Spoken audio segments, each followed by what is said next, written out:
Compreendendo a unção, por Kenneth Reagan. Prefácio. Gostaríamos de ter tido, na época em que comecei o ministério, há 49 anos, as matérias que existem à disposição hoje em dia. Nossos ministérios e nossas vidas teriam sido diferentes. É por essa razão que quero compartilhar com outros pastores, especialmente com os pastores jovens, aquilo que custou a alguns de nós 40 ou 50 anos para aprender. Neste livro, quero compartilhar aquilo que aprendi a respeito da unção durante meu meio século de ministério. Tenho no meu espírito muita coisa a respeito para compartilhar com você. Na seção 1, consideraremos a unção individual, que todos os crentes têm no novo nascimento. Mostraremos que todos os crentes poderão experimentar uma unção mais profunda ao serem batizados com o Espírito Santo. Essa experiência que está à disposição de todos os crentes visa o serviço.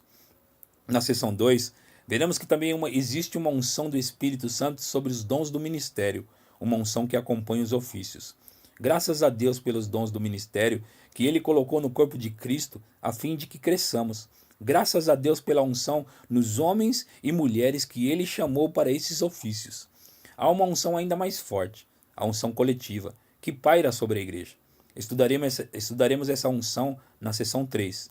Tenha em mente, ao ler essa matéria, que se trata de unções diferentes, mas todas provêm do mesmo Espírito Santo, o único membro da deidade que está operando na terra hoje.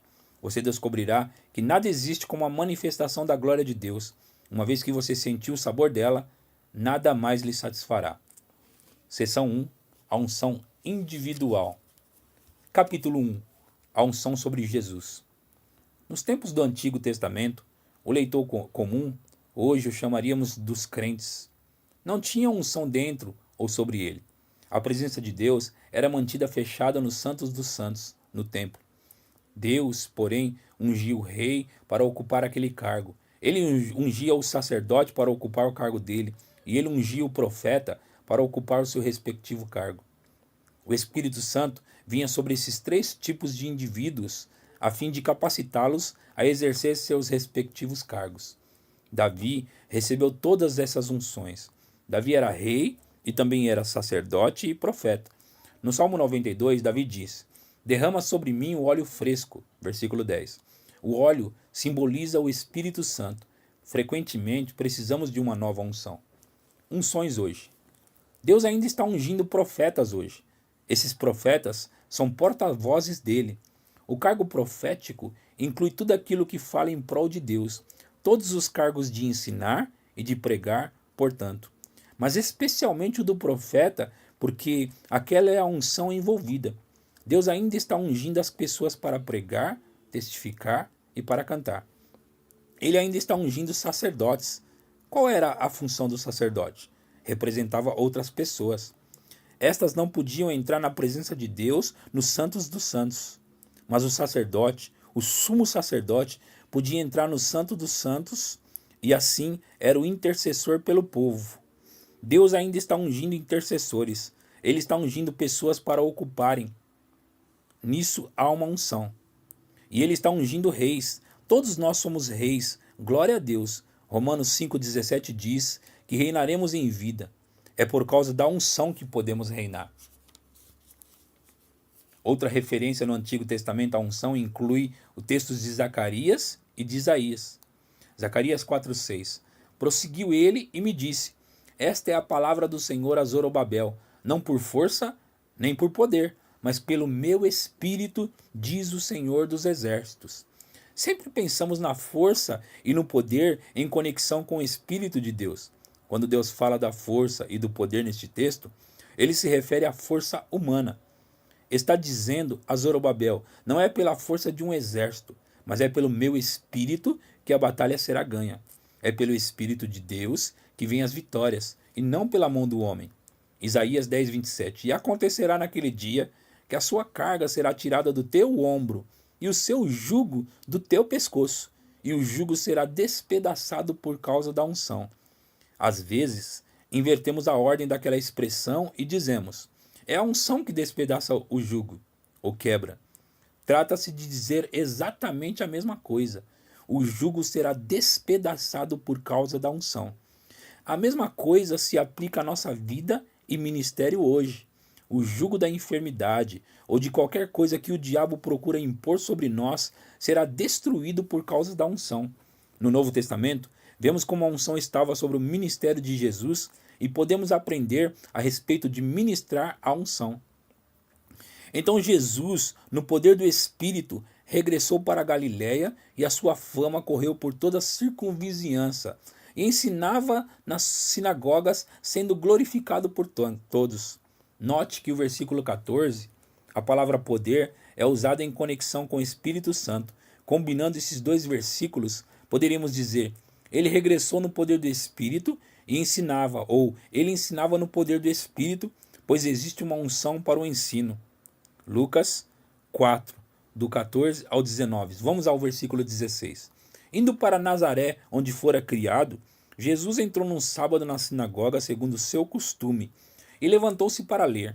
Então lhe deram um livro do profeta Isaías, e abrindo o livro, achou o lugar onde estava escrito: O Espírito do Senhor é sobre mim, pois que me ungiu para pregar o evangelho aos pobres, enviou-me a curar os quebrantados do coração, a apregoar liberdade aos cativos e dar vistas aos cegos, a pôr em liberdade os oprimidos, a anunciar o ano aceitável do Senhor. Note, em conexão com o Espírito Santo, que primeiramente houve a palavra poder no versículo 14 e depois a palavra ungiu no versículo 18. Pedro, pregando diante de Cornélio e sua casa, disse: como Deus ungiu a Jesus de Nazaré com Espírito Santo e poder, o qual andou por toda parte, fazendo bem e curando a todos os oprimidos do diabo, porque Deus era com ele. Atos 10:38. Jesus disse: o Espírito do Senhor está sobre mim, pelo que me ungiu para evangelizar aos pobres. Lucas 4:18. Deus ungiu Jesus primariamente para fazer duas coisas, segundo esse versículo inteiro: pregar e curar. Em conexão com a pregação, Jesus também foi ungido para ensinar. O ministério de Jesus Cristo.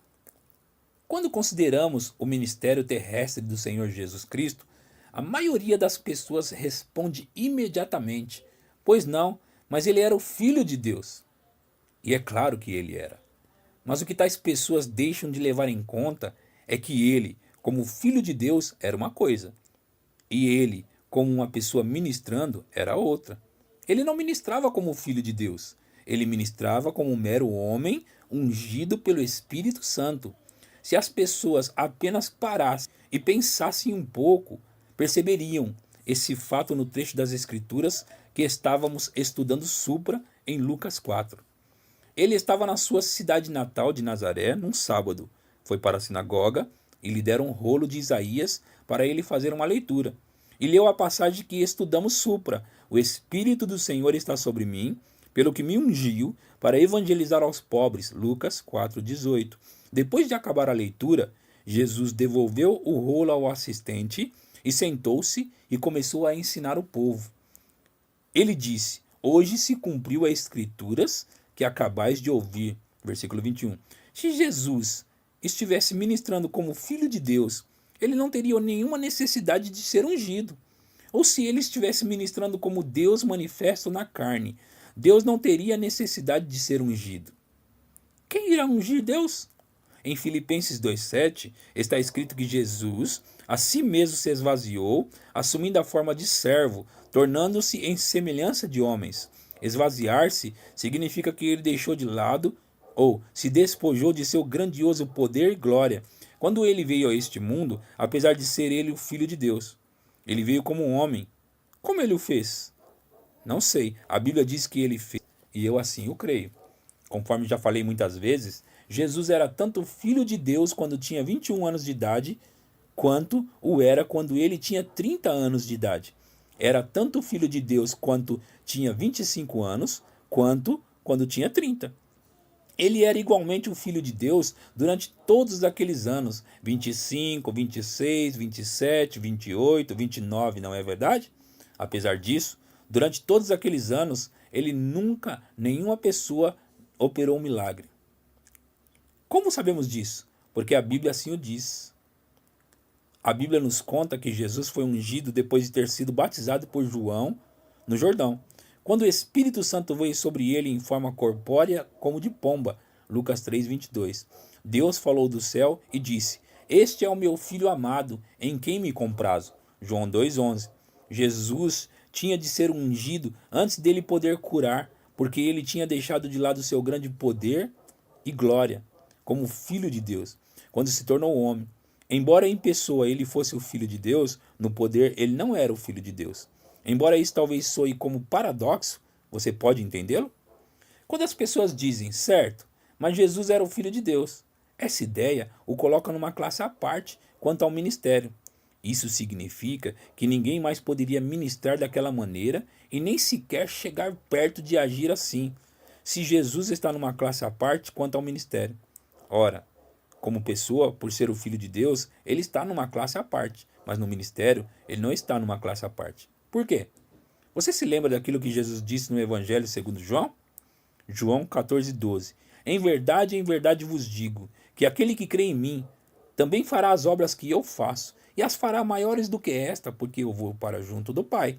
Se, portanto, as obras de Jesus, seu ministério, consiste nas suas obras, estavam numa classe à parte, conforme acreditam algumas pessoas, então Jesus contou uma mentira. Ele disse: as obras que eu faço e outras maiores fará. Sendo assim, o próprio Jesus não colocou suas obras ou seu ministério numa classe à parte. Porque esse fato não tem sido corretamente compreendido.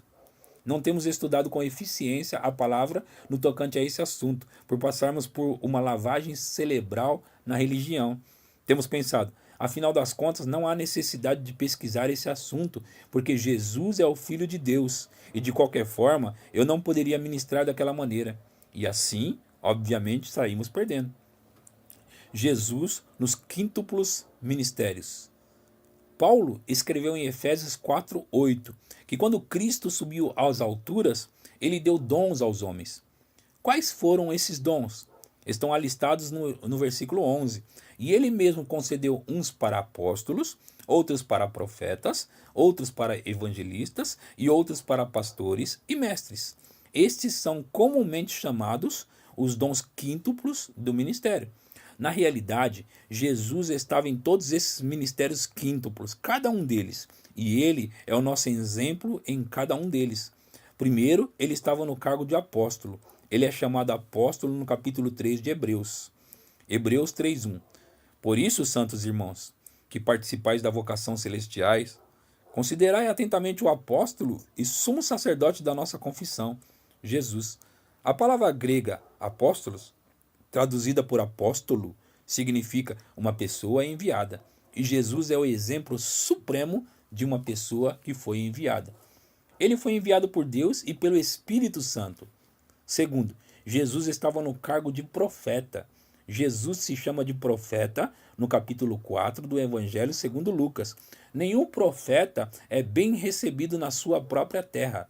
Versículo 24. Além disso, você de certo se lembra da mulher à beira do poço em Samaria. Ela disse que queria a água viva que ele prometeu, mas quando ele mandou aí trazer o marido, ela confessou: não tenho marido, em João 4,17. Jesus respondeu: bem disseste, não tenho marido, porque 5 maridos já tiveste, e este que agora tens não é teu marido. E isso disseste com verdade. Em outras palavras, Jesus disse que o homem com quem ela coabitava não era marido dela. Nesses dias modernos, temos visto algumas pessoas, até mesmo nos círculos carismáticos, que estão ajuntadas sem casamento, que dizem: seja como for, Deus sabe, e ele realmente é meu marido. Ele não é seu marido, assim como você não é mica de circo. A mulher à beira do poço de Jacó reconheceu: Senhor, vejo que tu és profeta, no versículo 19. Ela deixou o seu cântaro, foi à cidade e disse àqueles homens: vinde comigo e vede um homem que me disse tudo quanto tenho feito. Será este, porventura, o Cristo? Versículo 29. Um dos aspectos do ministério do profeta é que ele vê e conhece as coisas de modo sobrenatural. No Antigo Testamento, às vezes era chamado de um vidente. Jesus, portanto, era um profeta. Terceiro, Jesus ocupava o cargo de evangelista. Disse: o Espírito do Senhor está sobre mim, pelo que me ungiu para evangelizar aos pobres. Lucas 4,18. É isso que o evangelista é ungido para fazer: pregar o evangelho, as boas novas. Quarto, Jesus ocupava o cargo de pastor. Ele disse: Eu sou o bom pastor. João 10,14. Pedro chama Jesus de o supremo pastor. 1 Pedro 5,4. Quinto, Jesus ocupava o cargo de mestre.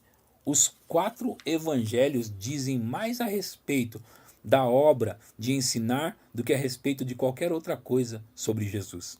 É só você lê-los e sublinhar as formas do verbo ensinar. Jesus ensinava mais do que curava. Jesus, mais do que pregava, ele ensinava. O ensino ocupava o cargo da primazia com ele. E percorria Jesus todas as cidades e povoados, ensinando nas sinagogas, pregando o evangelho do reino e curando toda sorte de doenças e enfermidades. Mateus 9,35. Seu ministério consistia em ensinar, pregar e curar. Há uma unção para acompanhar cada um desses cargos. E se você operar dentro do seu devido cargo, a unção estará presente. Poderá ficar mais forte, pode ser aumentada, ou, por outro lado, você pode levá-la a diminuir-se e reduzir-se conforme estudaremos mais tarde. O Espírito sem medida. João 3,34. Porque aquele que Deus enviou fala as palavras de Deus, pois não lhe dá o Espírito por medida. Há certa medida do Espírito Santo no crente para determinados propósitos, mas uma unção vem sobre nós para exercermos o cargo ou ministério para o qual Deus nos chamou. Embora o Espírito Santo seja o mesmo, a unção é diferente. Porque o Senhor Jesus Cristo tinha um Espírito sem medida. Ele atuava em todos os 5 dons principais para o ministério. E ele é o modelo para todos nós seguirmos.